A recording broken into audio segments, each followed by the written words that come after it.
আমার আঙুল দেখলে বুঝতে পারবেন যে এবার আমি ভোট দিতে পারিনি, কারণ আমি এখনও ট্রাইব্যুনালে না। আমি একজন প্রাক্তন এমপি, আমি একজন প্রাক্তন সেন্ট্রাল গভর্নমেন্টের উচ্চ আধিকারিক।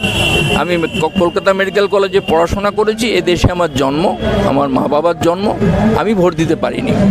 এইরকম করে প্রায় 30 লক্ষ মানুষ ট্রাইব্যুনালে আবেদন করেছে। আমি শুনেছি কেউ বলেছে 34,25,000, কেউ বলেছে 38 লক্ষ।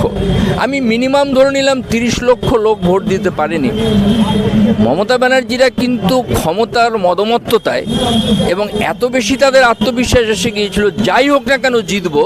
আর যেহেতু এসআইআর করে বাংলার মানুষকে বাদ দিচ্ছে, ফলে পুরো সেন্টিমেন্টটা আমি পেয়ে যাব, এই চিন্তার থেকে স্যারের বিরুদ্ধেও কিন্তু সত্যিকারের কোনো লড়াই তারা নামেননি। এমনকি মুর্শিদাবাদ, মালদার মতো জেলায় যেখানে কাতারে কাতারে মানুষ লড়াইয়ের ময়দানে এসছে, তার নেতারা গিয়ে, মন্ত্রীরা গিয়ে বাধা দিয়েছে।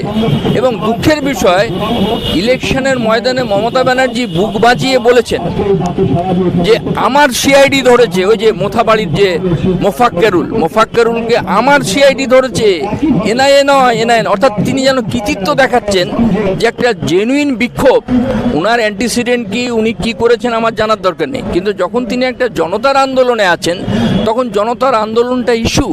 তাহলে সেই ইস্যুকে আজকে তৃণমূল দল বা তার সর্বোচ্চ নেত্রী কি চোখে দেখেছে, আপনি এটা থেকে পরিষ্কার বুঝতে পারবেন।